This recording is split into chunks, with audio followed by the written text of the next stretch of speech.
Okay guys, welcome back to another video. So as you can probably tell by the thumbnail and everything, today we're going to be doing an unboxing of the Honor X9, also known as the Honor Magic 4 Lite in some other regions. So yeah, this is pretty much going to be my first Honor device post Huawei ban. Really excited to test this one out.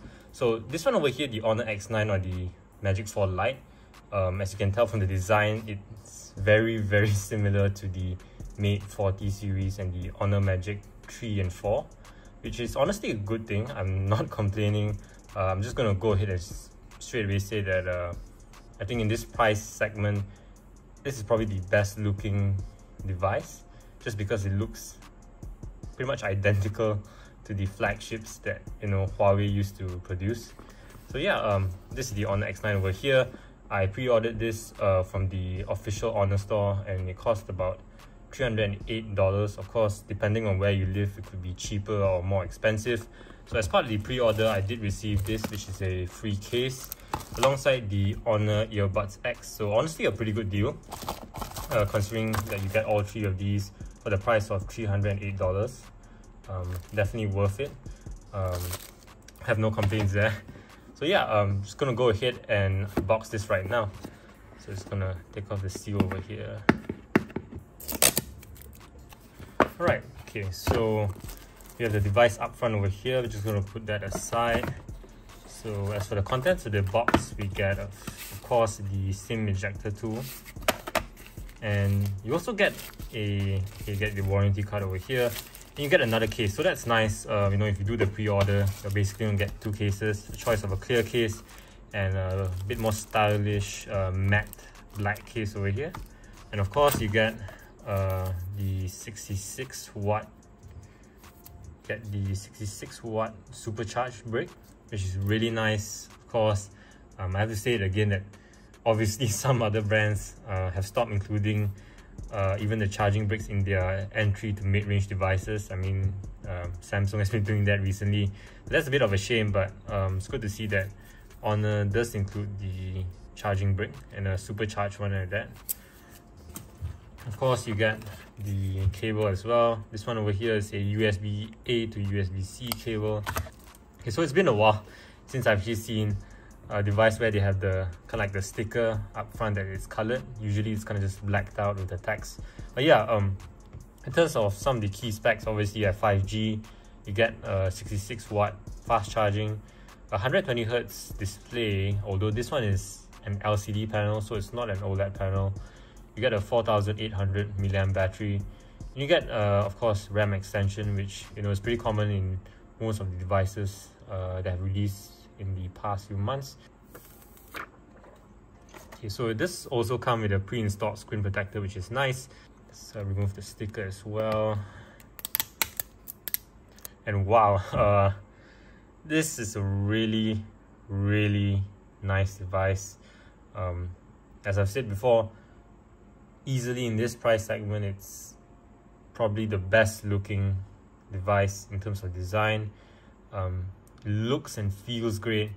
Yeah, it looks pretty much identical to the Mate 40 Pro, which is honestly one of my all-time favorite devices. Of course, you don't get the curved display over here, but still from the back, without looking at the Honor logo, it pretty much looks like a Huawei Mate 40 or Honor Magic 3 or 4. So yeah, honestly, no complaints in terms of design.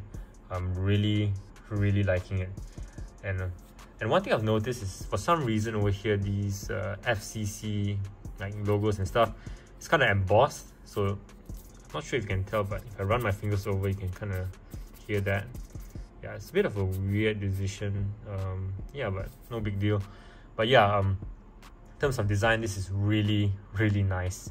Okay, so I'm gonna go ahead and of course turn on the device, and you get a first look at how the software is. After about 5 minutes, we're finally done with the setup process. So we've done everything. I haven't installed anything yet. I'm just gonna give you guys a quick look at the software.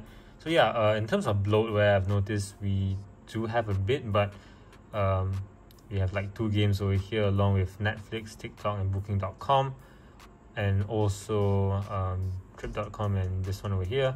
Honestly, in terms of bloatware, it's actually pretty tame compared to the Poco X4 Pro 5G, which had a ton of bloatware.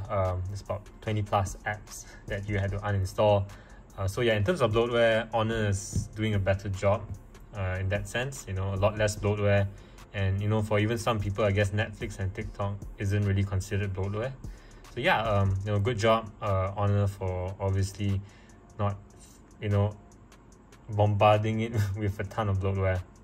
But yeah, another thing to note as well, this actually runs on Android 11 with Magic UI 4.2. So yeah, just like the Poco X4 Pro 5G, it comes with Android 11, which seems to be a bit of a trend for some of the entry to mid-range devices being launched this year. Personally, I don't really think it's that big of a deal, considering that Android 12 can be pretty buggy. So in a way, you're getting a more stable and smooth experience. But of course, I do understand why some of you guys might think it's a deal breaker, because you know, Android 11 at this point is like a year old. But personally, I don't see it as a deal breaker, and I think most mainstream consumers probably won't, you know, care too much either. So yeah, also another thing which I do have to